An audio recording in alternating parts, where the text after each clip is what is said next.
What's up, everybody? How you doing? My name is Kimya. It's an artistic name, very ironic one, because I've always been an outspoken hip-hop artist, both underground and hardcore, rapper and producer of music, as well as being a musician and a businessman many years later. I'm a professional business person right now. I still do music. I'm not 100% out of it, but I'm trying to keep my music focused on how to help other people grow and reach people with the growth I've been through. I first heard about C12 from a friend of mine who I was actually using drugs with, and they told me about a place where they're trying to show some love and give hope back to people who are lost in drug addiction or any type of addiction out there, and generally to try to help uplift people's mental health. And so I got interested because I was in a really dark place at the time, and I felt like, well, if there's somebody giving out hope and every day I'm crying out that I need hope, I better take a step and go there to see what it's about. And so I did, and that's how I made a step towards C12. I can recognize, first of all, Peter Boomba from the left, from Boomba Clan. Next is Kama from Kalamashaka. The other gentleman, I'm thinking it's Mike, who used to be a very good friend of Johnny Vigeti, but I'm not sure if that's him. I see Kiongo. He was the point man for bringing us in to C12. I also see a Somalian gentleman who I used to use drugs with back in the day, but I forgot his name. And I see Vinoli. He's one of the original founding members of C12 that I found there.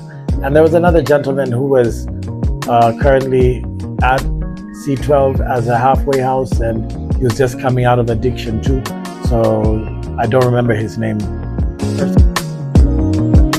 Well, I think my experience in C12 has been an experience of growth, and it was the catalyst or the spark for hope for me, because I was surrounded by a lot of darkness. I was deep in addiction, and I had lost hope, to be honest. And so C12 helped me to see that there still is hope, or that some people still care. And despair and hopelessness is a place where you get isolated from people who may want to help you. Sometimes this is self-isolation, and so that was where I was at. And so my experience in C12 was breaking out of that isolation, sharing with other people, finding other people who've been through what I've been through, and they've overcome it, they got out of it. I found a helping hand, people who would listen, people who didn't look down on us because we're stuck in addiction. And I found a lot of love, support, and just a way out of the quagmire that addiction can be. First of all, I could say I was so deep in addiction at that time. I was literally dying. I had lost so much weight. I only weighed about 60 kg as a full-grown man or less. I was unhealthy. I was sick and ailing from drug withdrawals. I was homeless at the time, as a matter of fact. I didn't have a place to stay. And so it was the change between now and then is literally the change between life and death. It's like most people who are at that level, they don't come back. They don't come back. And the end of most addictions is ostracization from people, isolation, and it leads to death. It leads to very dark places. And so I was literally at rock bottom. In that picture, I had been at rock bottom for several years. And then from there, I started trying to climb my way out through C12. And the first step, I guess, was realizing that there is hope, because I was hopeless. I had lost it. I had given up. And I was willing to do whatever it takes to just survive, but not thrive. And so the difference is huge. I mean, I'm healthy now. I'm sober now for several years, 3 years plus. I'm giving back to the community. I'm trying to rebuild other people too. Since then till now, I got married. I have a kid. I'm building things. I'm working. I'm contributing to society. But more importantly than that, I'm giving back to people. I've written a book about addiction to give people hope and let them know you can come back from anything. And anybody who tells you any different is planting a bad seed in your life. I can say 1,000% it's better. Your mindset, it's a programmatic way that our brain thinks about things. And my mindset at that particular time was very negative. I didn't care for much. I didn't care for myself. I didn't care for my health. I didn't care for anything, to be honest. And addiction does that to you. I hurt a lot of people because I was hurt. And so that's a mental health situation where somebody who's not doing well mentally cannot treat other people very well mentally either. And their mental health will affect other people's mental health in one way or another.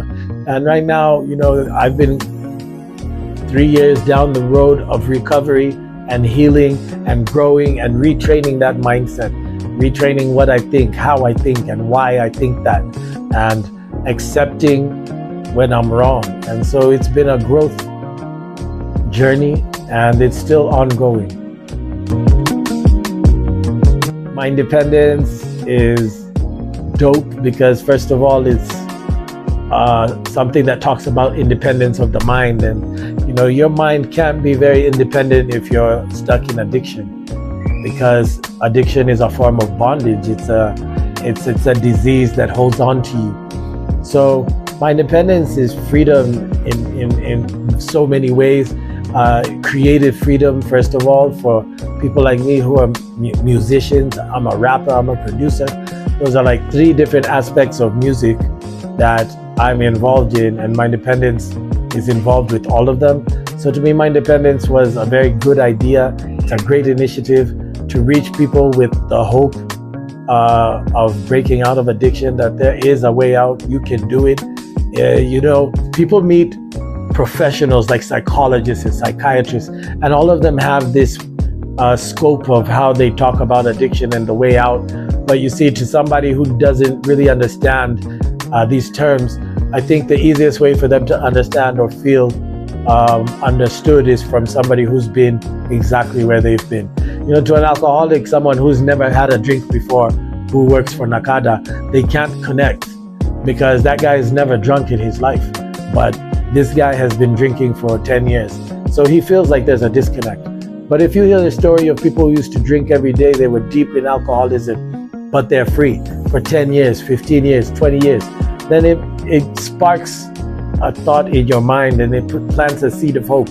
Oh, you mean like I can get free from what I'm stuck in right now? And so M-ind-Pendence is huge. It has so much potential.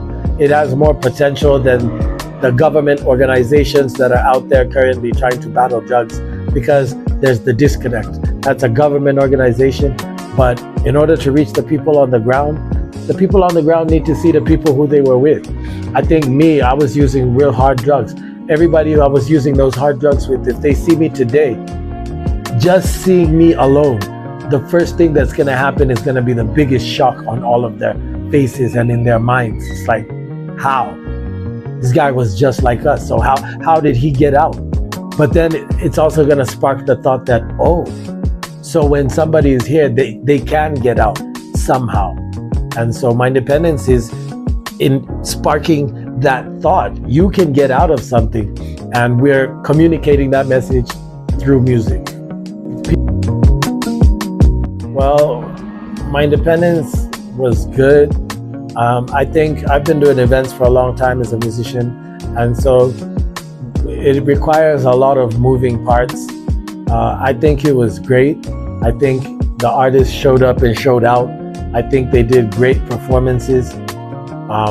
What we need is more backup, more funding for the event to grow and be able to reach the people it needs to reach. I personally think that for an event like M-ind-Pendence and the people we are trying to reach, that we were so far away from them because our venue, which is a beautiful venue, but it's kind of far out, which meant that somebody who might have been interested to come and they're from Rongai, they would literally need to travel almost 40 kilometers to get to the venue. And so there were some challenges here and there, but other than that, like, the idea is solid. The artists put their all in it. They brought good music. A lot of them managed to even bring talks about their experiences in addiction and whatnot. And so I think that it's a really great idea. It's a really great initiative. The past ones have been good, and I'm optimistic about the future. I think I felt really encouraged, and first of all, as far as I know, the show must go on. You know, I'm a professional performer, and so the show must continue. There'll be technical hitches, you know, sometimes things go wrong, but to the best of your ability, continue engaging with the crowd, you know. And so as much as I was shocked that the power is gone, you know, I just thought, well, KPLC, they did their thing, but I'm gonna keep going. And so I kept going, and the crowd got really amped, like they were excited and they were listening, and some were singing along. And so to me, that showed me that they were really connecting with what I was doing, and they felt those lyrics because I was shouting them, that it was clear, you know, it was quiet, and yeah, people got involved, and so it was exciting for me. I definitely believe M-ind-Pendence 3.0 will be different than 2.0, because when you travel through any path, you know how you can do it better the next time. So all the shortcomings that we had before, we're gonna work together to strengthen what was weak. We're gonna work together. We're gonna start earlier. We're gonna, like, I noticed one of the issues was funding. So we're gonna start looking for that funding early. You know, funding for an event of that magnitude that we're really trying to do, we should ideally start doing it anytime from now, which is between 6 to 9 months prior to the event. When the dates arrive, like it's 3 months to the event, funding is supposed to be done. All procurement for all equipment is supposed to be done. All artists procurement is supposed to be done. Contracts, everything.